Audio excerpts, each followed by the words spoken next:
Bienvenidos a nuestro estudio semanal de miércoles. Con gran alegría y placer compartimos con ustedes todos los miércoles una enseñanza que hemos obtenido de la palabra de Dios. Y la enseñanza de hoy es algo muy especial porque tiene que ver con la enseñanza, con el origen de la enseñanza.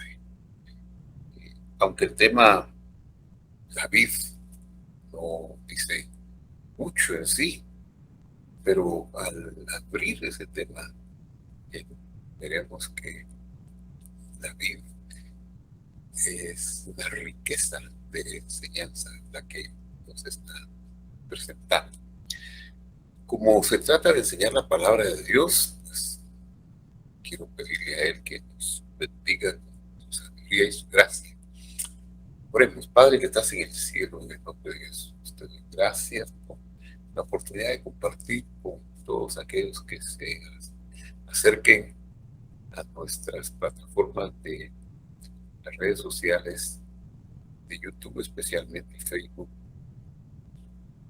estas palabras que encontramos en tu libro, Señor. Ten la gracia, concedo la gracia de entenderlas y de revelar una porción para este momento. En el nombre de Jesús. Amén. Bueno, vamos a tratar entonces este tema. Y para comenzar, voy a leer el versículo 1 del Evangelio de Juan, capítulo 15. Encontramos que dice el Señor Jesús una declaración extraordinaria de lo que Él es. Yo soy la vid verdadera y mi Padre es el labrador. Necesitamos ver ampliar algunos conceptos que hemos visto en el pasado que nos van a servir en este estudio. Por ejemplo, el Padre. En arameo, Padre se dice Abba. Ese es un término arameo. Y quiere decir el Padre. Originalmente, el término viene del idioma hebreo, donde el Padre se dice Jab. El hebreo y el arameo son idiomas cercanos, son parientes, pero tienen algunas diferencias. Por ejemplo, el artículo, para decir el Padre en arameo es ese acento que se hace al final, Abba. Eso quiere decir que es el Padre. En cambio, en hebreo, el acento no se hace al final, sino se hace un sonido anterior a la palabra, porque la palabra es Ab, Padre, en ambos idiomas. En hebreo, Ha'ab es el artículo. Ja, el artículo, Ab, Padre, y en arameo, Ab es Padre, y el artículo es esa A que se enfatiza al final. Entonces, recordamos estos conceptos. Abba, el Señor Jesús habló en arameo a su público porque era el idioma, el arameo judaico era el idioma que se hablaba en el tiempo de él. Abba es el labrador, Abba es el dueño de la viña, el de la idea de la viña. Él ha plantado la vid, que esto tenemos que entenderlo de manera muy adecuada para no caer en errores de concepto, porque Abba no es como que fuera una persona, es una institución. Abba es el conjunto de promesas incomprensibles, de juramentos que Dios, el Dios único, hizo a los patriarcas para salvación, la propuesta de Él para salvar a aquellos que decidió salvar en este mundo. Y como labrador, pues, planteó un edificio de salvación. Abba, esa es la viña de Abba. Y la vid es el misterio de la humillación de Dios. En todas partes está reflejada esta revelación. Aquí, en la parábola de la vid, pues volvemos a ver lo mismo que hemos visto en todo el capítulo 14 y en el resto del Evangelio sobre la humillación de Dios. Entonces, la vid es Jesús, que está diciendo yo soy la vid, es un periodo de humillación. El Dios que se humilló, que se auto-humilló para obtener la redención en su venida a este cosmos. Mashiach, el Mesías, el ungido, este concepto teológico es la materialización de las promesas de Dios hechas a los patriarcas, que vino a cumplir. Mashiach es también el concepto de Dios disminuido, que viene para pagar la deuda que aquellos que se ha propuesto salvar y darles vida eterna tenían, y que era imposible que de otra manera pudieran tener una comunión con Él, una vida. Los saca de la muerte en que estaban por medio del pago de la deuda en el madero del Calvario. Entonces Él vino, Mashiach, el Mesías, es la materialización de todas las promesas que Dios había hecho a los patriarcas. Las cumplió en su periodo de enviación, y su culminación fue el madero del Calvario, la muerte de Dios, el silencio de Dios en el madero del Calvario. La vid verdadera, yo soy la vid verdadera. Este sería el término Geffen. La vid es Geffen. El artículo aquí es Ha Geffen, la vid verdadera. Pues hay vid silvestres y hay una vid verdadera. La vid verdadera, ¿qué es? No es otra cosa más que lo que Abba ha prometido, que el edificio revelado por medio de la Torá, Moisés, por medio de los profetas, y ahora culminando la revelación en su presencia en esta tierra. Y todo lo que Él ha plantado está en función de la verdad o de la Emet. Por eso es la vid verdadera. Y la Emet, nada puede llamarse Emet. ¿Qué puede ser verdad? Pilato no sabía que era verdad. La verdad solo es llamada.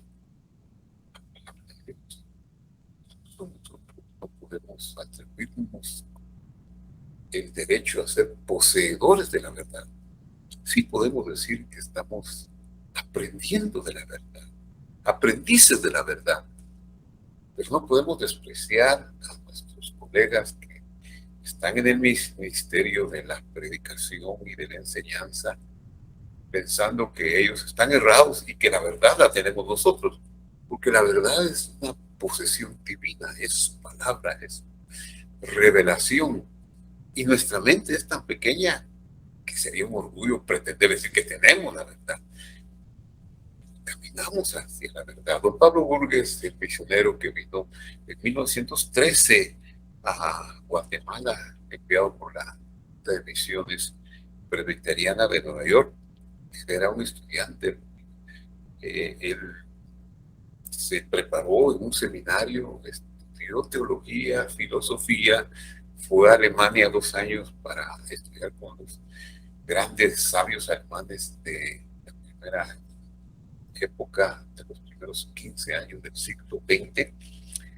Y claro, en 1913 llega a Quetzaltenango. En Quetzaltenango, en esa época, pues no había iglesias evangélicas presbiterianas.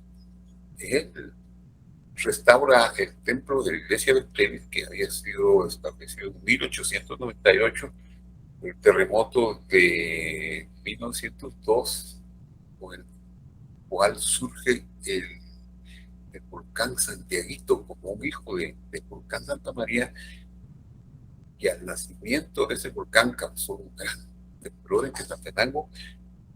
Muchos edificios se dieron al piso. entre ellos la iglesia de Betel. En 1913 restaura el edificio y empieza una predicación y una enseñanza. De eso han pasado más de 100 años, 120 años, 115 años, desde que él llegó y las iglesias que fundó. Y estoy seguro que si él pudiera vivir y ver las iglesias de hoy, la liturgia de las iglesias, la enseñanza de las iglesias, se quedaría asombrado, se quedaría quizá espantado. Podría decir que no es el evangelio que trajo a Guatemala, o que él plantó en 1913 en el área del occidente y en todo el país, porque hay una revelación que se va desarrollando. La revelación de Dios es progresiva, por eso no podemos atribuirnos a la verdad, sino que la verdad es Dios. Y mientras estemos escudriñando la palabra de Dios y basados en la palabra de Dios, estaremos acercándonos más a la luz, que es la verdad. Por eso, él a sus discípulos en el capítulo 14 de este mismo evangelio les dijo, versículo 6, yo le dice, yo soy el camino, la emet, o sea, la verdad y la vida. Y nadie viene al Padre, nadie entra en el edificio del Padre, sino es por mí. El versículo 2 nos abre una oportunidad de profundizar más el tema. Y aquí nos habla de los pámpanos. Todo pámpano que en mí no lleva fruto, él cortará. Y todo aquel que lleva fruto lo podará para que lleve más fruto. ¿Qué son los pámpanos? Los pámpanos son los racimos de las uvas. En hebreo, los racimos de las uvas o pámpanos son llamados eshkol. Eshkol. Y eshkol es un concepto que todavía en este tiempo hay en Israel quienes se apellidan Eshkol y lugares que se llaman Eshkol, porque Eshkol está relacionado con la riqueza de la tierra de Israel. Veamos lo que dice la Escritura acerca de esa riqueza relacionada con Eshkol. Números 13, cuando los espías van a inspeccionar la tierra, en el capítulo 13 de Números está ese relato. En el versículo 23 se dice que ellos llegaron hasta el arroyo de Eshkol, un lugar. Seguramente había muchas vides ahí. Y ahí cortaron un sarmiento.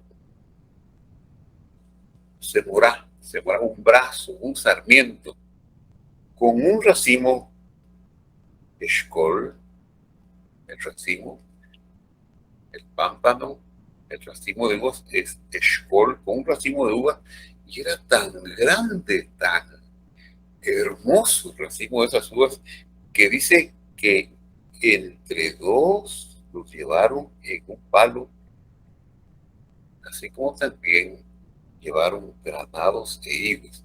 Vemos pues que ellos, al ver la exuberancia de la tierra que han ido a conocer, la tierra que Dios les ha prometido, una tierra exuberante que fluye leche y miel, quieren llevar una muestra del fruto de la tierra y llevan un racimo, un eshkol, que tiene que cargar entre dos. En el tiempo de Jesús, en el momento que se vive, cuando Él está pronunciando, ¿no?, la noche que fue entregado, y la gente que había en ese tiempo, tenemos que recordar que había varias sectas del judaísmo. Estaban los sacerdotes, los saduceos, estaban los herodianistas, que eran como los partidarios de Herodes, muy relacionados con el poder temporal.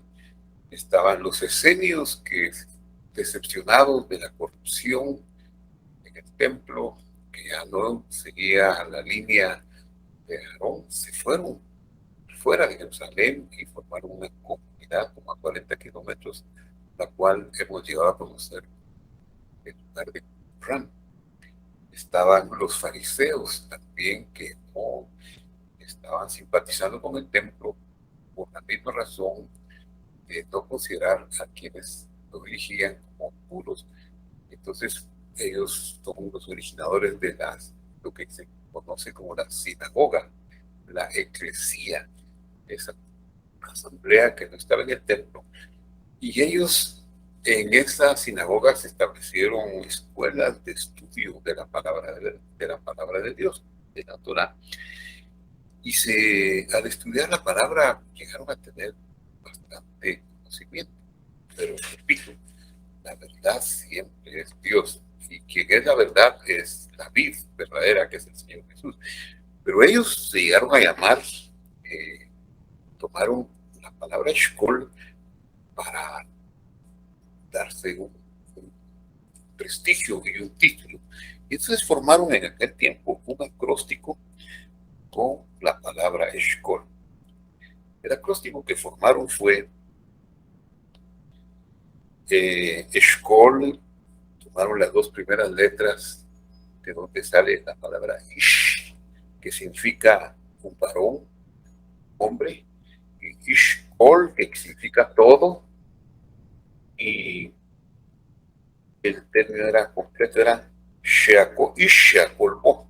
Ese era el acróstico, Ishakolbo, lo que significaría aquel varón en el cual se encuentra todo. O sea, súper preparado. Ellos se dedicaron a estudiar, y había cierto. Ellos discriminaban a los que eran iletrados y consideraban de menor partida, los despreciaban. El Señor, cuando llegó a conocer todo el Señor los confrontó muchas veces con la sencillez de la verdad, porque establecieron normas, establecieron un edificio de conceptos y de costumbres que a la postre muchos contradecían la original palabra de Dios, y Jesús se los resaltó. Entonces, el concepto de Sheakol, de Eshkol y Sheakolbo era un hombre súper preparado, un prestigio. Los sabios de Israel, en ese momento, el Señor Jesús, que habían dejado de llamar Ishakol. Ellos eran los pámpanos, ellos eran los varones completos que tenían la verdad. Aunque diferían de las otras escuelas, había varias escuelas, aún entre los fariseos y entre las otras sectas judías de aquel tiempo, pero se consideraban súper preparados. Entonces, ese es el ambiente, ese es el contexto en el cual Jesús nos va a dar la enseñanza de Juan 15, una bella enseñanza, donde dice: yo soy la vid verdadera, el Padre hizo todo el edificio, pero me puso a mí, en mi venida a la tierra, disminuyéndome mi honor para hacer el trabajo de redención, me puso para que yo sea la vid verdadera. Y entonces, si hay Eshkolot, si hay plural de Eshkol, si hay Ish, Polvo, que son súper preparados, pero no están en mí, no llevan frutos. Pues, los postulados del edificio de la salvación de Abba, los postulados de las promesas, van a hacer que se caiga, aunque crean que han alcanzado tanta profundidad y revelación, pero van a caer por su propio peso. Él cortará. Estas palabras van dirigidas a los que se autollamaban Eshkolot, o sea, sabios, que eran los maestros de Torah en ese tiempo. Los podemos entender como todo maestro súper preparado, que en mí no lleva fruto, será cortado. ¿Cómo puede llevar fruto si ellos se opusieron a la vid verdadera. Ellos no creyeron que era Jesús, el Señor Jesús. No creyeron en su misión. Ellos tenían el honor de estar hablando con Dios.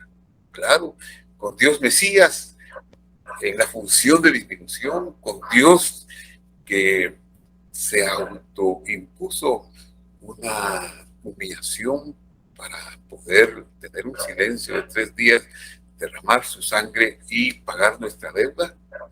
Pero era Dios, era el mismísimo Dios. No hay dos dioses. Dios disminuido está frente a ellos y ellos no lo pueden recibir. En la década de los 70 hubo un conjunto de música chileno llamado GENA, que quiere decir Génesis Apocalipsis. Ellos vinieron y visitaron Guatemala. Eran unos jóvenes que provenían de la Iglesia de Dios de Chile, una iglesia con mucho crecimiento y llenamiento allá, y vinieron a visitar no solo la Iglesia de Dios en Guatemala, sino las iglesias en general. Y tenían un cántico que decía, y no le creyeron, y no le creyeron. Subió pues al monte llevando una cruz. Y en el cántico decía, ¿quién es ese hombre? Parece un profeta, quizás es Elías, o el mismo Juan. Pero el coro era, y no le creyeron, y no le creyeron. Subió pues al monte llevando una cruz.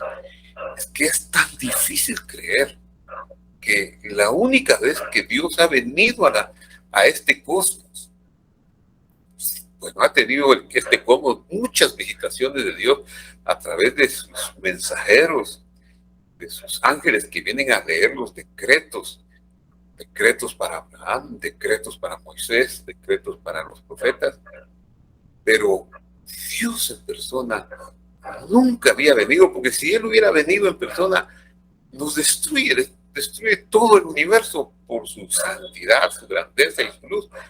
Para poder venir, Él se puso un ropaje de humillación, habitó entre nosotros como en medio de una tienda, con un honor disminuido. Y ese era el Señor Jesús. Ese era el que ellos no le creyeron, el que ellos no aceptaron.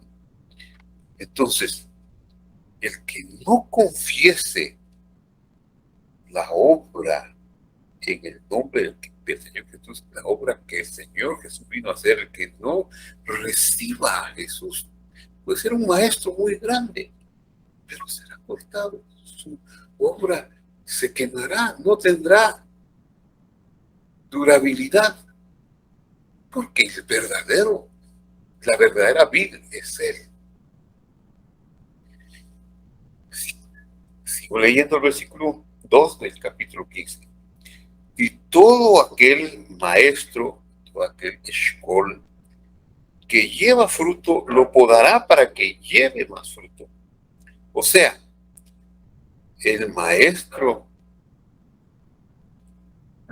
verdadero en el sentido de que es un aprendiz de la verdad, no lo sabrá todo, pero él le quitará lo innecesario para que se vuelva más fructífero, como está escrito. Y él les dijo, por eso todo escriba, doctor, todo eshkol, en el concepto que estamos hablando, en el reino de los cielos es semejante a un padre de familia que saca de su tesoro cosas nuevas y cosas viejas. Estas palabras no se pueden entender en otro idioma, pues solo en Israel se llamó a los maestros eshkolot. Por eso, en Juan 15:1, cuando dice, yo soy la vid verdadera y ustedes los eshkolot, ahí la lección es muy profunda. Un pampa, o sea, un maestro de Torah, un eshkolot, un eshkol, por sí mismo no dará fruto. Es como un racimo separado de la vid y se seca y se vuelve estéril. El Señor Jesús, Él es la vid verdadera. Él hace que su savia fluya de Él y se manifieste por medio del Ruach HaKodesh, del Espíritu Santo. Así que no puede haber error desconectados del Señor Jesús.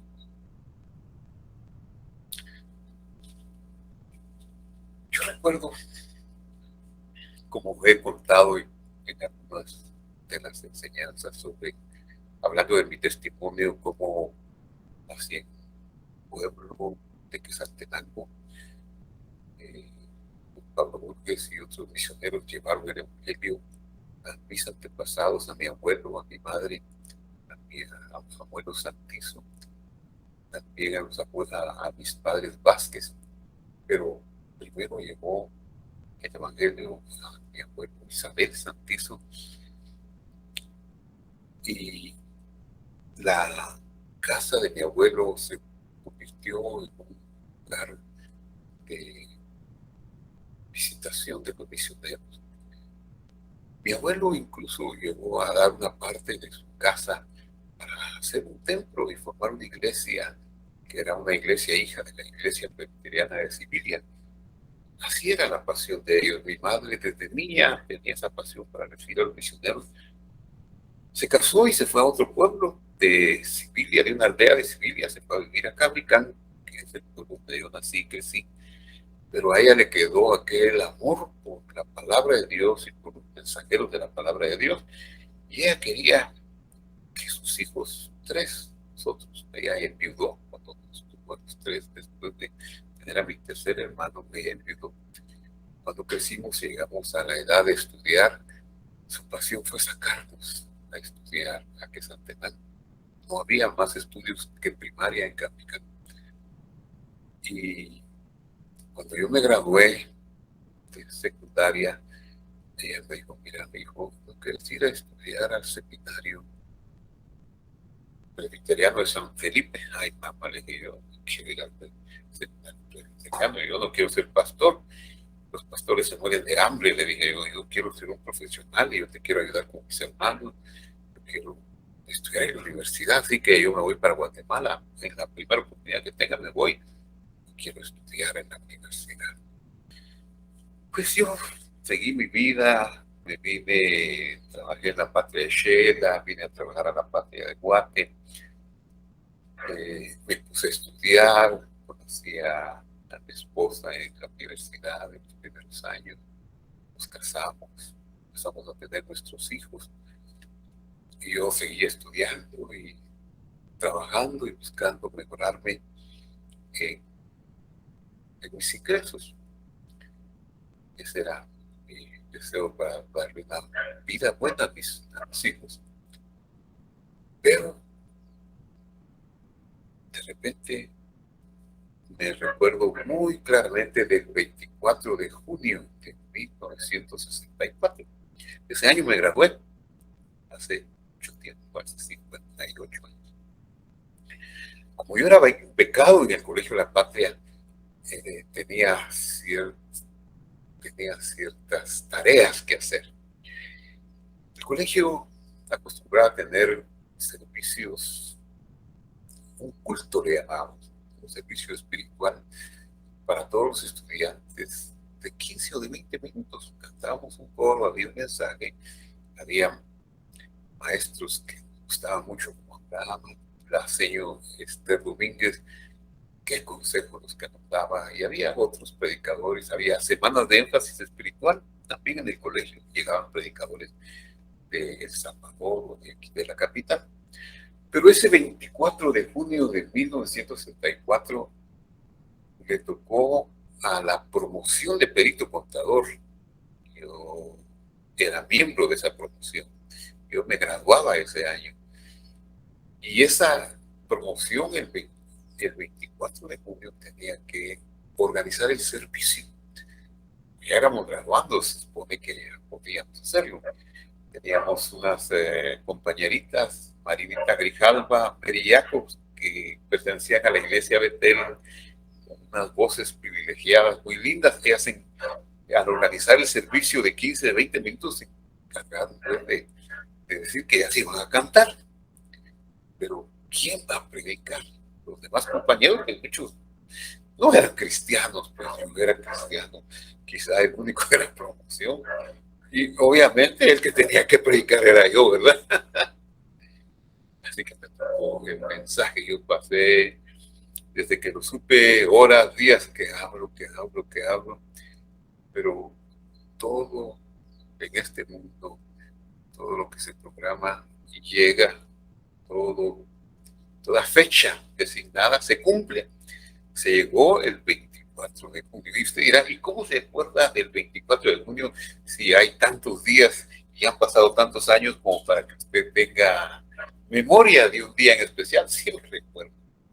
Me recuerdo porque en Guatemala el 25 de junio es el día que conmemora como el Día del Maestro, porque en 1944, el 25 de junio, en un movimiento de búsqueda de libertad, los maestros hicieron una manifestación y las fuerzas opresoras le dieron muerte a una maestra llamada María Chinchilla. Y entonces en ese tiempo estaba muy fresco y se hablaba de la maestra María Chinchilla, que había muerto el 25 de junio y se celebraba como un día en los colegios, hacer memoria, se hacían actos cívicos recordando la muerte de María Chinchilla. Y entonces, por eso me recuerdo, porque el 24 de junio, el día anterior nos tocó. Cuando yo me paro en el púlpito del hermoso auditorio Eleanor Morrison, con una capacidad para quizá 2000 estudiantes.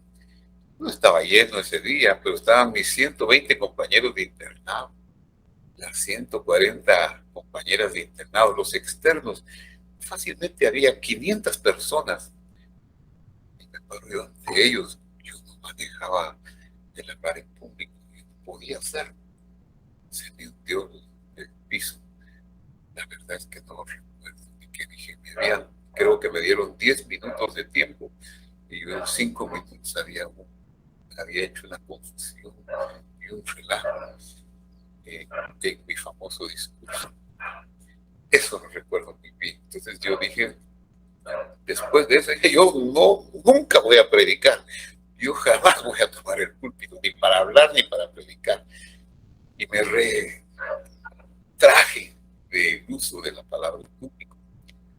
Pero Dios tiene sus caminos, tiene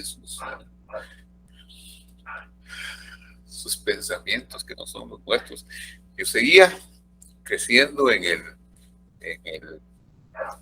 el estudio, ya me graduaba en la universidad de economista y había tenido un toque en mi corazón de acercamiento a Dios y había pasado a servir en la iglesia que dirigía el doctor Osoniel Ríos Paredes.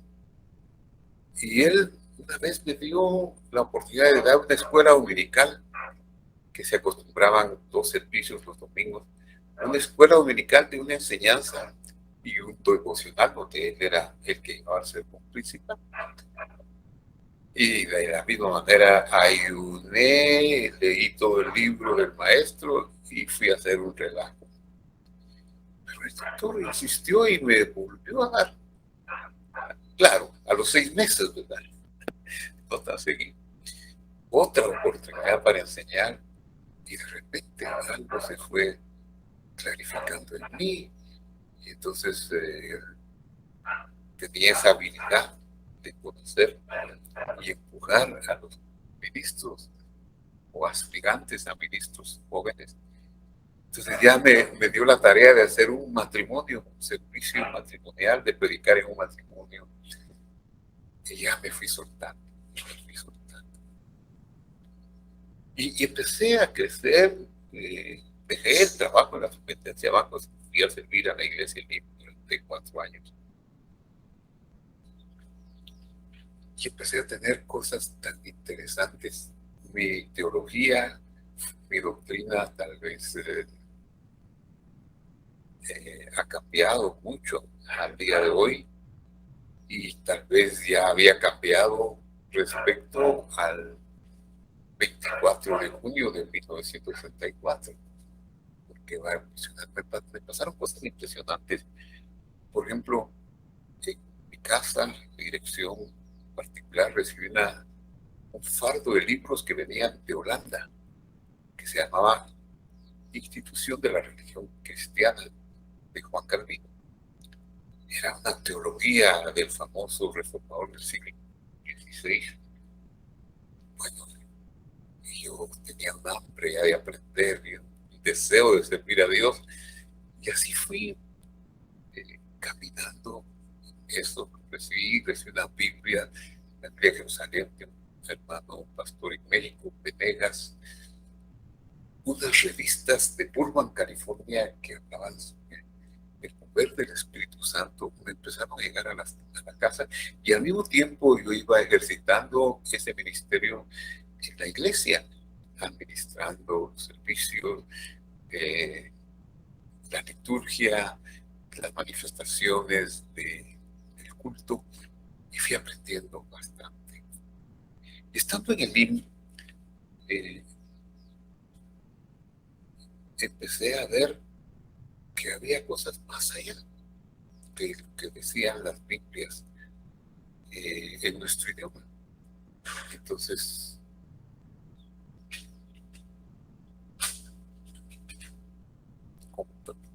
compré un Nuevo Testamento interlineal griego de Francisco La Cueva, y me asombró leer en los escritos de ese Nuevo Testamento, que a veces estaban tan diferentes a las traducciones que yo ya estaba acostumbrado.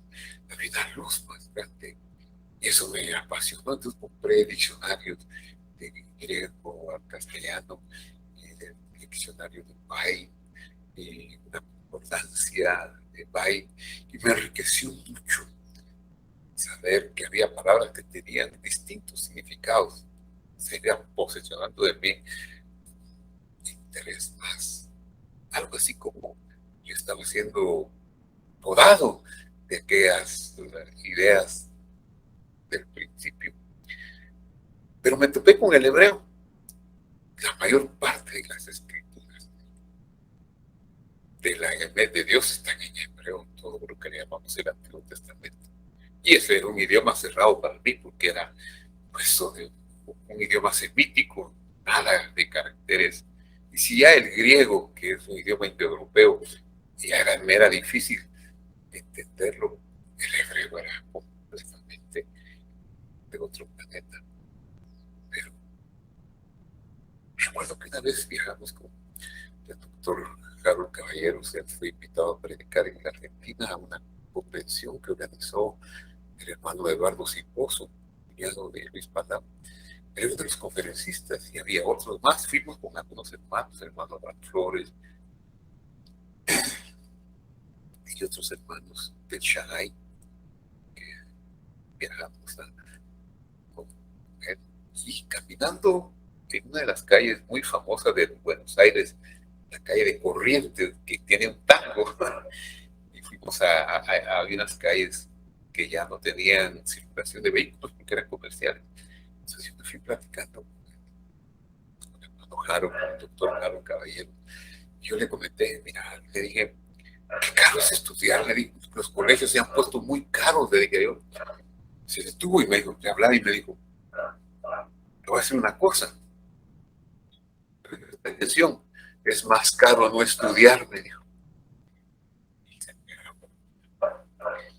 Entonces, el hebreo, ¿cómo aprender hebreo? Yo le tenía miedo al hebreo, que era desconocido. Pero me fui animando. Un hermano empezó por ahí, que había un maestro, y lo contratamos para que nos diera algo más. No, pero al final yo encontré una hermana Delia de Monterrosa, me mandó un link de la escuela de e-teacher, y yo les escribí. Y a ellos me fui a encontrar con que son unos mercadólogos espectaculares. Tienen una escuela de idiomas por internet desde Israel. Yo me inscribí, caro, en dólares, $800, un curso de 30 lecciones. Le hacen descuentos a uno, va a salir en 700. Pero yo me inscribí y empecé a estudiar y no me arrepiento. es caro estudiar, pero es más caro estudiar. La riqueza que hay en el idioma que fue escrita en la Biblia es incomparable. Aunque yo pudiera consultar 100 versiones en castellano, no alcanzo a captar la idea original. Un poeta judío que murió en 1933, de apellido Bialik, él dijo estas palabras: estudiar la palabra de Dios, la Torá, dijo él, a partir de una traducción es como besar a la novia por medio de un velo. Y yo lo entiendo muy bien. Así que el Señor, cuando uno basa su confianza en Él, y cuando uno reconoce que no sabe nada, que si no es por Él, no podemos tener esa sabia, que si Él nos ha llamado al ministerio de compartir con otros sus verdades, pues qué hermoso es dejarse podar por Él, que le quite aquellas cosas que no son y que uno vaya caminando. No que lo haya alcanzado todo. Y repito, aprendices de la verdad son. No lo hemos alcanzado. La palabra de Dios es el plan maestro de la creación del universo. Mi mente es tan finita, no puedo meter la palabra de Dios, pero sí puedo empezar a aprender. Y tendré toda la eternidad para seguir aprendiendo. Y en ese sentido me hace mucha mella cuando el Señor Jesús dijo que Él era la vid verdadera y que todo pámpano que no da fruto a través de Él se secará. Y ahora entiendo que un eshkol, el plural eshkolot, no puede dar fruto por sí mismo. Aún el más sencillo de los discípulos de los eshkolot del Señor puede sacar de esa savia que le da cosas nuevas y cosas viejas. Y está escrito, y con esto voy terminando. Entonces, viendo la valentía de Pedro y de Juan, sabiendo que eran hombres sin letras, es lo que me pasaba a mí, un hombre sin letras. Sí, estudié perito contador, estudié economía en la Universidad de San Carlos, trabajé en eso, pero iletrado respecto a las sin letras y del vulgo, y se admiraban porque hablaban con una gracia, porque hablaban con tanto poder y gracia, porque estaban conectados por medio del Huaco del Espíritu Santo a la vida verdadera. Por eso dice que reconocían que habían estado con Jesús. La revelación de la verdad solo puede ser por medio del Señor Jesús, el Mesías. Él es el camino, la verdad y la vida. Nadie tiene Espíritu Santo, o sea, Ruach HaKodesh, a menos que crea y confiese el nombre del Señor Jesús. Así se declara en el Evangelio. Y le llamo Evangelio a los escritos del Nuevo Testamento. 1 Corintios 12:3. Por tanto, os hago saber que nadie que hable por el Ruach HaKodesh, el Espíritu de Dios, dice que el Señor sea anatema. Nadie lo disminuye, nadie lo maldice. Y tampoco nadie puede llamar al Señor Jesús Yeshua Adonai, o sea, Yeshua Hashem Adonai, si no es por el Ruach HaKodesh, por el Espíritu Santo. Esa es nuestra riqueza. Bendito sea Él, bendito y alabado sea su nombre por los siglos de los siglos. Cierro con una oración. Padre que estás en el cielo, gracias por el deleite de estudiar tu verdad. Gracias por las gotitas de savia que podemos obtener de ti, Señor, en nuestras limitaciones. Gracias que nos has escogido para ser maestros o para ser aprendices de tu verdad. ¡Qué honor tan grande, Señor! Gracias, Señor. Te pido por los que han seguido este estudio conmigo para que tú les des ese amor por tu palabra, por tu verdad, para que les des esa savia, para que conectados a la vida verdadera puedan también llevar mucho fruto. En el nombre de Jesús lo pido. Amén y amén. Que Dios los bendiga.